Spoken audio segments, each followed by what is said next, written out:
আসসালামু আলাইকুম রহমতুল্লাহ। আমার এক বড় ভাই আসছে ঢাকা থেকে, ফার্মটা একটু ভিজিট করবো আর কি। আমি মূলত ঢাকা কাপ্তান বাজারের সুমন ভাইয়ের লোক। বলতেছে কি অবস্থা ফার্মের, কি খবর টবর। ফার্ম অনেকদিন আগে মুরগি নিয়ে গেছিল, ওই সময় খাঁচা ছিল না। আজকে একটু ভাই দেখাবো আর কি। চলেন বা সামনে দেখি পরিস্থিতি।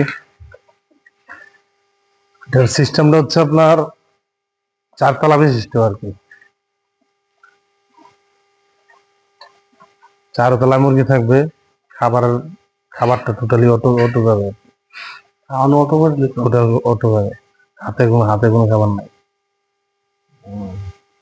আর আগের ওই পাশে যেটা ওই ডান দিকে ছিল, ওই কুলিং পিট লাগাই দিলাম। কুলিং পিট এই পাশে তিন তিন সাইড, সামনে এক সাইড, হাতের বাম হাত। হ্যাঁ, সামনে 2 সাইড আর এই পাশে এক সাইড। কি আপনি দানার সময় যে ওষুধ টষুধ দেয় না?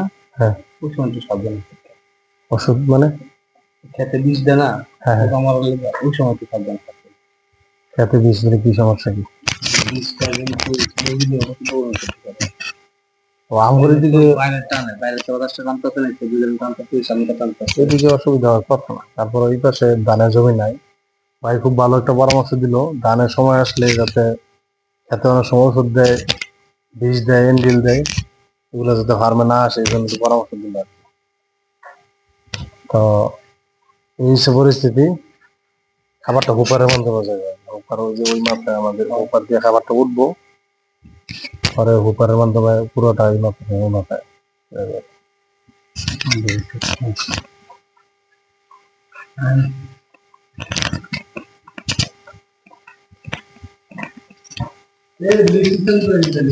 লিখে দেয়া তেলের বিষটা দিলে একটা লিপ, একটা লিপটা বড় লিফটটা মুরগিটা লিফটে যাইতো। ময়লাটা যে লিপটা দেয় না, বুঝছি বুঝছি না, এটা হচ্ছে ময়লা তো যাইবো ইয়াতে, বেল্টে যাইবো, বেল্টে দেবো না, ময়লা বেল্টে যাইবো, ওই বেল্টে মুরগ যেত।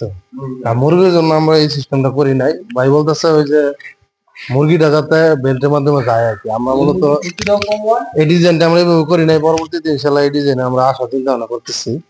আপাতত লিটারটা শুধু বেল্টে যাবে, এটা আমরা সামনে ইনশাল্লাহ এই ডিজাইনটা করবো। অনেক কোম্পানিতে দেখছি সিপি দেয় সিস্টেম, বিদেশি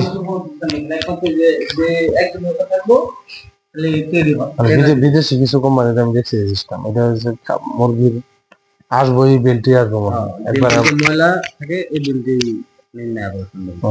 আমরা এই সিস্টেম করি। এটা পরবর্তীতে ইনশাল্লাহ আমি চেষ্টা করবো। এই পাশে হচ্ছে কুলিং বেড, বাম পাশে একটা, আর একবারে বরাবর রাস্তার পাশে আছে আরেকটা কুলিং, আর ডান পাশে তো ওইদিকে দেখলেন এই অবস্থা।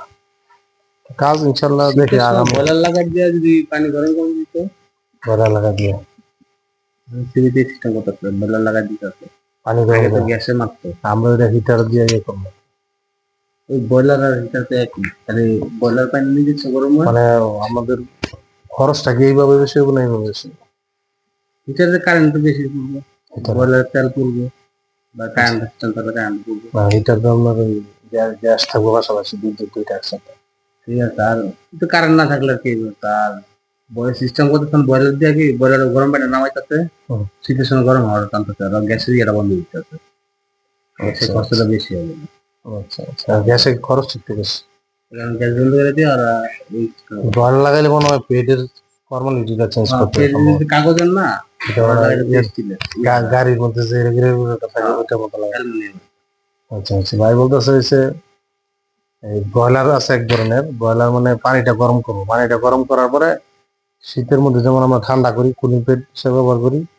আর এটা গরমের সময় যেমন আমরা ঠান্ডা করি, শীতের মধ্যে একটু উল্টাটা হবে। পানিটা আমরা গরম পানি দেওয়ার পরে বাতাস টানতে পারে, গরম বাতাস যেন ভিতরে ঢুকবে, মুরগি যাতে শীতটা না বুঝে। তো আমরা ওই সিস্টেমটা করি নাই। পরবর্তীতে ইনশাল্লাহ আমরা চেষ্টা করবো অন্য কোনো প্রজেক্টে, এই প্রজেক্টে এই মুহূর্তে সম্ভব না।